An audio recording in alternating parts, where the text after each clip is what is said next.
So, is Google Ads or LSA better for your cleaning company? So that's what I'm going to talk about in today's video. I'm going to go through one of the clients that we work with.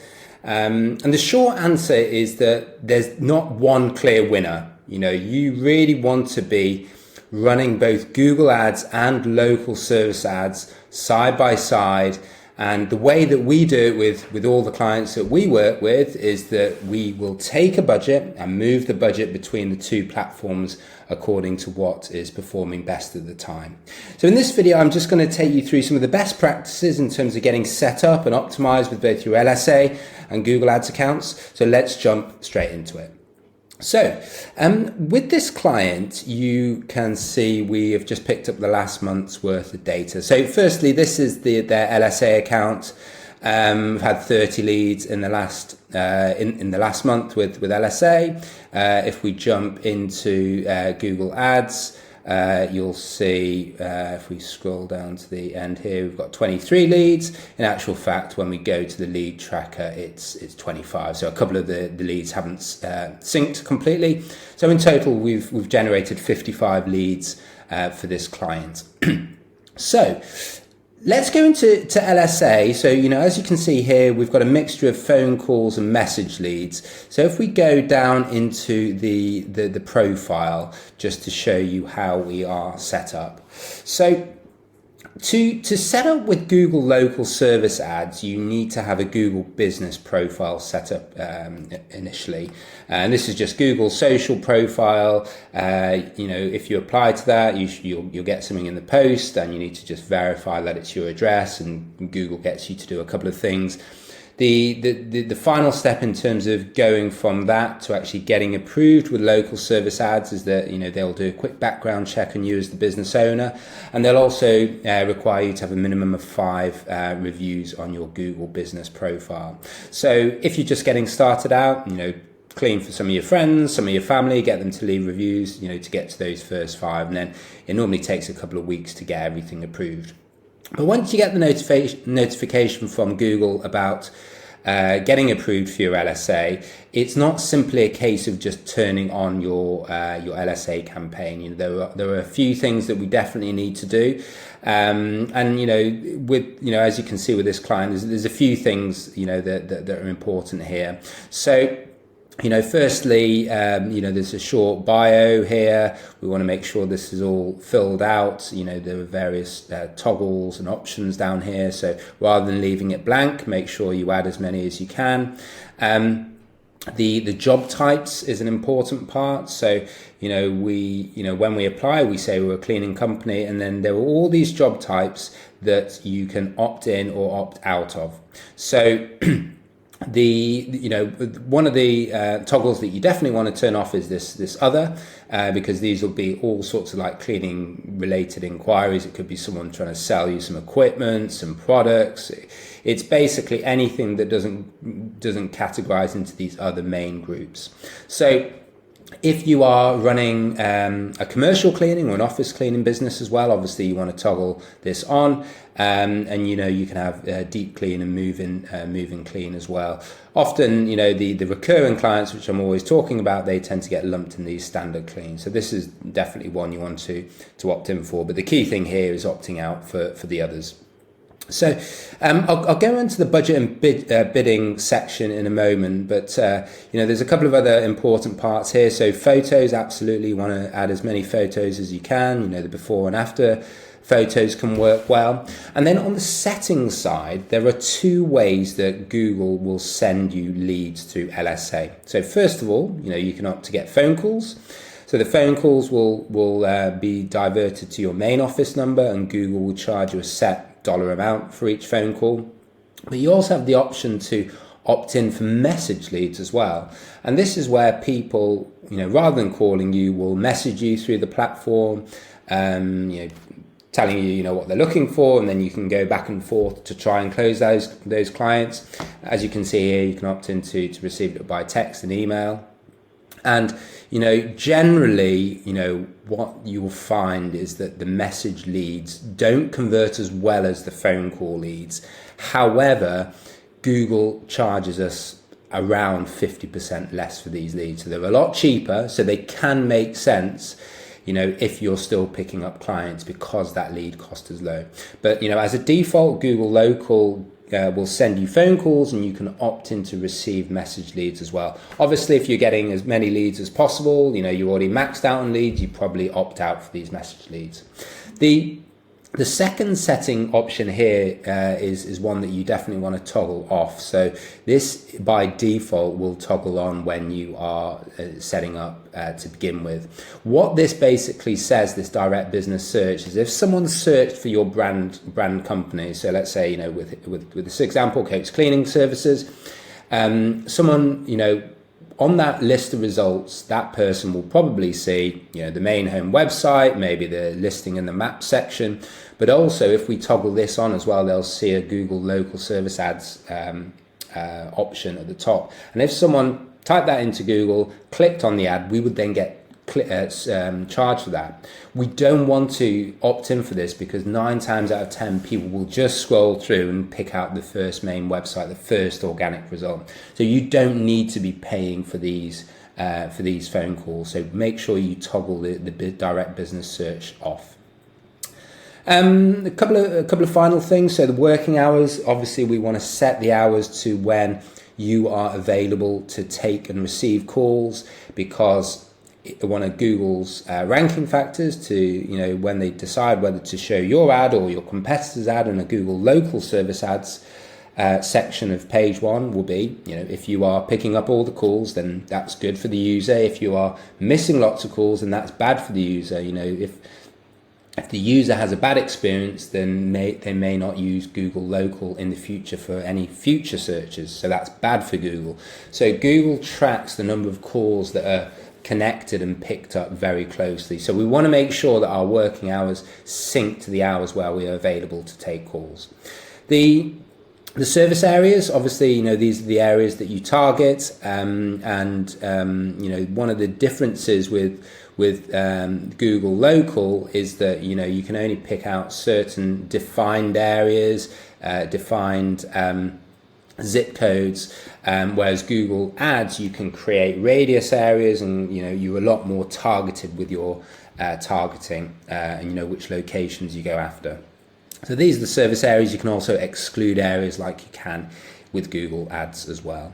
So those are all the main bits. The budget and bidding is definitely worth spending a minute or so on, because there are broadly 2 ways that the Google Local works, and, you know, you will tell Google, okay, my weekly budget, I don't want to spend more than $500 a week. You know, it could be less than that. It won't go above that. But then you know, the bidding strategy determines how many leads or how you go after those leads. So broadly, there are 2 ways you can bid. This top one is basic max leads. So, you know, as is the case with Google Ads and what they charge you for each click, with Google Local Service Ads, the lead cost, or what Google charges you for each call or each message, is determined by Google when you're automated bidding. So you don't have much control. You know, so let's say the leads are $50 a lead, and you've got a weekly budget of $500. Then you'd get 10 leads broadly on average. The difference with this top option and the second option is that you can cap what you were wanting to charge for each lead. So let's say you didn't want to spend more than $40 a lead. You wouldn't go with max leads. You would go with manual bidding. You'd go with max per lead. However, you know, obviously, if the market rate is, say, 50 a lead, and your competitors are paying for 50 a lead because maybe they've got a higher max per lead if they're running this manual bidding, or maybe they've gone automated, then you'll probably find that your visibility is a lot lower. You're probably getting a lot fewer leads. So you can't go too low because you just won't get many leads at all. So broadly, 9 times out of 10, I'll tell people to start off with automated bidding, and then, you know, you can A/B test that with manual bidding. Try and inch it below what you are getting charged by Google and see how that is impacting you know, your lead volume. So those are a few things just to be aware of. You know, Google Local is great in many ways because they make it very easy for you to get started. You want to make these tweaks to give yourself the biggest advantage against your competition, because in reality there's not a huge amount you can do to outcompete the cleaning company down the road, but these things will definitely help. So when we switch over to Google Ads, Google Ads is a much more complicated beast. And really one of the things to say with Google Ads is that there is definitely a much bigger opportunity with Google Ads than local service ads if you know what you're doing. So, suffice to say, with Google Ads, if you don't know what you're doing, Google makes it very easy for you to spend your money and you not be able to get much in return. So generally with Google Ads, if we click into this campaign, for example. So this client is based out in Western Canada, in and around the Calgary area, and you can see the ad groups that are selected here. If I click onto some of the House plus Calgary keywords, you'll be able to see the types of keywords that we're going after, and these are all the different variants that you'd expect: cleaning services Calgary, house cleaning Calgary, cleaning company Calgary. I split the ad groups in generally by location, by generic. So by generic, I mean if someone typed in just house cleaning service, house cleaning without the location, that would go into a different ad group. So these are generally the keywords that you want to target. As you can see here, there's a couple of things to note. So generally, when we ideally, we only want to go after exact match keywords, because these are, if we go after the highest quality keywords, they tend to convert the best. We have other match types: phrase match, broad match, and this is basically they're still cleaning related searches, but they're much broader. So with a phrase match, if we had, say, cleaning services Calgary, it could pick up a competitor term. So David's cleaning services Calgary would get captured potentially with a phrase match, and broad match is even broader than that. So it could be cleaning equipment supplies, or those types of related keywords. So they're all still cleaning related, but they're a lot broader. So there's a lot more volume, but then at the same time there's a more ability to waste money if we don't really know what we're doing. So generally we want to try to narrow down on exact match keywords. Obviously, if you have a budget and you're not spending your budget just with exact match, that's when you need to start introducing some phrase match, to bring you the volume. But the other thing to know is that in as you can see in the shared library, the exclusion list or the negative keyword lists are also really, really important, because when you are introducing phrase match and other keywords, what the negative keyword lists do is that it protects you from non-relevant cleaning related searches. So if we just wait a moment, Google's being a little bit slow today. So you can see here, with this client, so we've uploaded our master negative keyword lists into their account. It's close to 6,000 negative keywords long. So this is pretty extensive. It gives us a lot of protection from non-relevant searches. So to give you a couple of examples, great searches would be cleaning companies Calgary or house cleaners near me. A high percentage of those people will be in the market for what we do and what we offer, so we will get a high conversion rate from them. But then other less relevant searches like cleaning jobs near me, that would be someone looking for work, or how do I clean a bathtub, that's someone wanting to do it themselves. Obviously we'll get a much lower conversion rate from them. So we can add those two latter examples to this negative keyword list. It means in future, if someone typed in something that contained the word jobs, for example, and cleaning jobs near me, our advert won't show up. It means we can put that budget into the higher converting keywords. And that basically just means if we're getting in front of higher converting keywords, we're just going to be getting more leads for the same budget. So those are just a couple of things to know on the Google Ads side. Really when we look at Google Ads versus Google local service ads, the key thing here is that we need to, Google local will tell us what the lead cost is for the messages, and will tell us what the lead cost is for the phone calls. But with Google Ads, they leave it for us to set up. So we need to make sure that we track all our calls and track all our lead forms very carefully. There's lots of call tracking software out there. CallRail is one, What Converts is another. We use high level CRM.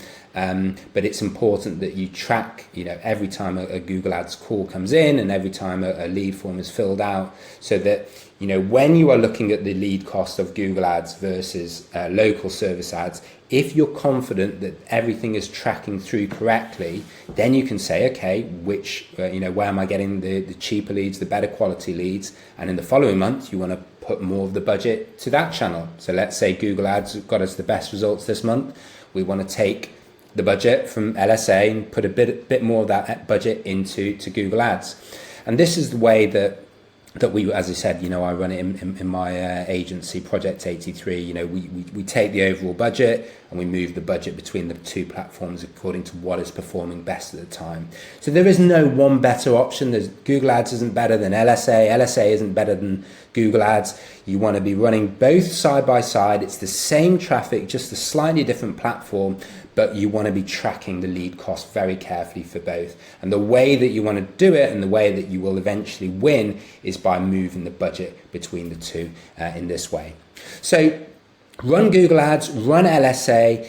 If you then add SEO into it, you are getting a fantastic overall Google marketing strategy, and this is what we run for many of our cleaning company clients. And SEO will give you a further stream of low cost quality leads. So in this next video, I'll give you a little intro into SEO, how it works, and the key things to keep an eye on. So I'll see you on the next one.